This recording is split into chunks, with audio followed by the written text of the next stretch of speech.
Hello viewers and welcome back to another episode of LGC TV. Today we're going to talk a little bit about LNG as fuel and the basics and how it works.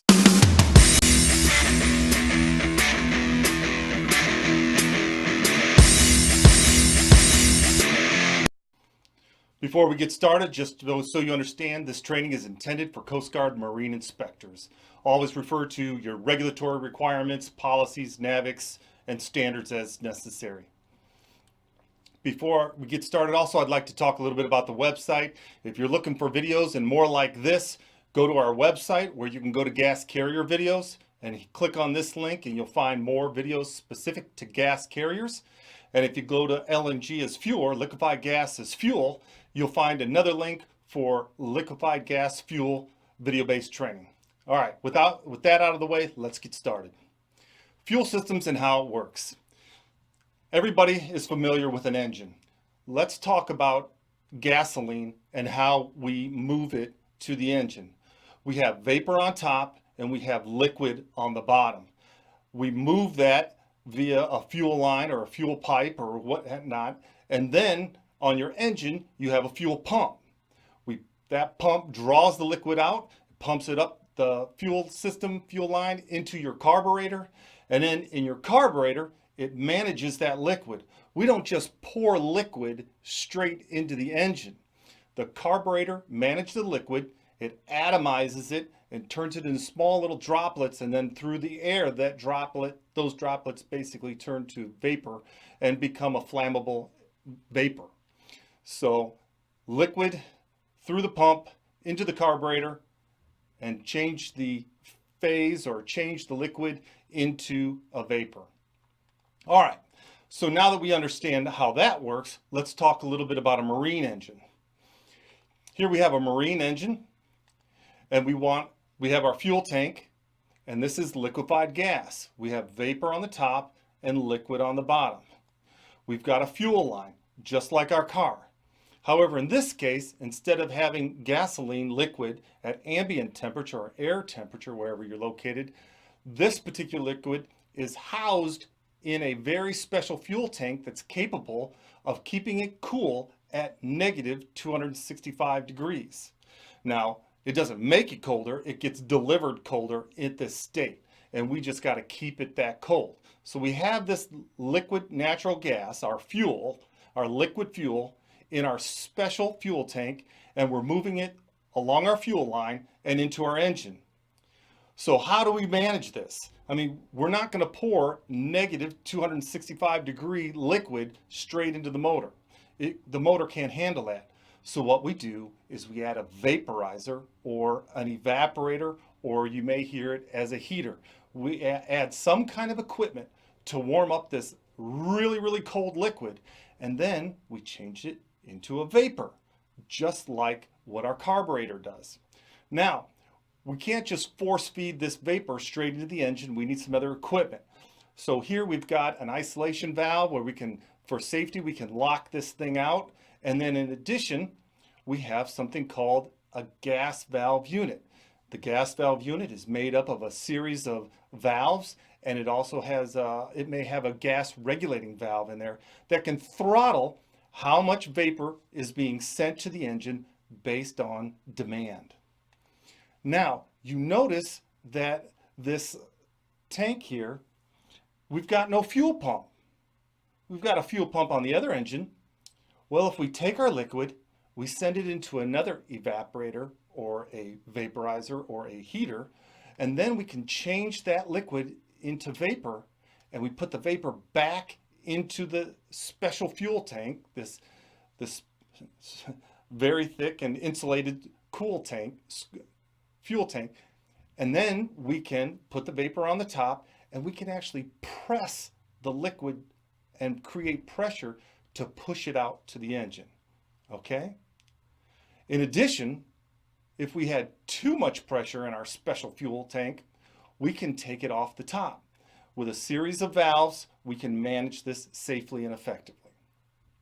All right, that's what we refer to as a low pressure fuel system.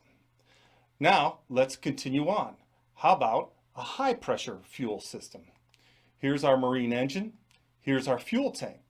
We've got our same delivery system. We know it's very cold, so we've got to figure out how to deal with this cold temperature fuel. We put our evaporator or our heater or our vaporizer in line, and now we have vapor going to the engine. We've got our isolation valve and we have our master gas valve unit. Remember, this is a series of valves that manages the flow, and it may have a gas regulating valve inside it. But in this case, we need a fuel pump, just like on our engine that we talked about earlier. In this particular case, we've got a low pressure fuel pump, and then we're going to add a high pressure fuel pump, and we're going to raise that pressure up to 300 bar. Then we've got our 300 bar of pressure going through our heater, and it feeds the engine. So that's your high pressure system. So now that we've gone through our high pressure system, and we know we've got a special fuel tank that's insulating this really cold liquid, we've got a low pressure fuel pump, we've got a high pressure fuel pump, we have a heater or a vaporizer or an evaporator. You may hear different terms. Basically, we have to warm that gas up. Now we've got our gas valve unit and our isolation valve, which we talked about earlier. And then we've got our pressures. Remember, we talked a little bit about it. We've got our low pressure here, high pressure, and then through our vaporizer. All right, that's a high pressure system. We've got a few other things we can do with this. So on your large vessels, you've got your main engine, but you've also got auxiliary engines. So we may have additional tanks on board, additional fuel tanks. So some of the larger vessels have 2 or 3 tanks, and they too, all the tanks are the same, and they've got a low pressure fuel pump going, and in this case, we may go through a heater or vaporizer. We're slowly warming it up, then we'll send it through another heater, and now we have it to the appropriate temperature to send it to the engine. We've got our isolation valve, like we talked about before, and we've got an auxiliary, we're going to call this the auxiliary gas valve unit. Okay, so we have your main engine gas valve unit and your auxiliary gas valve unit. Now we've got our low pressure, like we said, low pressure vaporizer, low pressure heater. So none of the pressure has changed for our auxiliary systems. And then in addition, we can add in a head tank or a drum to store a large amount of vapors. So if the generator has a little bit more demand and momentary demand, we've got plenty of supply.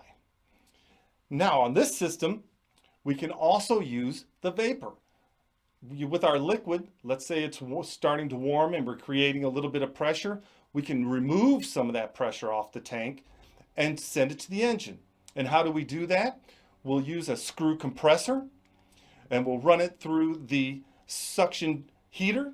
Then we'll run it through a suction drum to remove any type of vapor droplets or contaminants of any sort. We'll run it through the suction compressor, and once it's through the suction compressor, we're going through a cooler, because actually our suction compressor is going to actually warm the gas up. So we've got to cool it down before we send it the rest of the way. And then the last thing we're going to do is we're going to send it to an oil separator, which if any oil got into our vapors from our screw compressor, we can get that out here. So we've got low pressure boil off gas, and if you're not familiar with that term, we'll cover it. And then it goes through our suction heater, and then we go through suction drum, we go through our suction compressor, and then through our cooler, and then we get through our oil separator. And that is a low pressure system. There you go. That's how it works. Got any questions? Go back and review it. And if you have any more questions, you can also reach out to us at our website. Thanks for watching.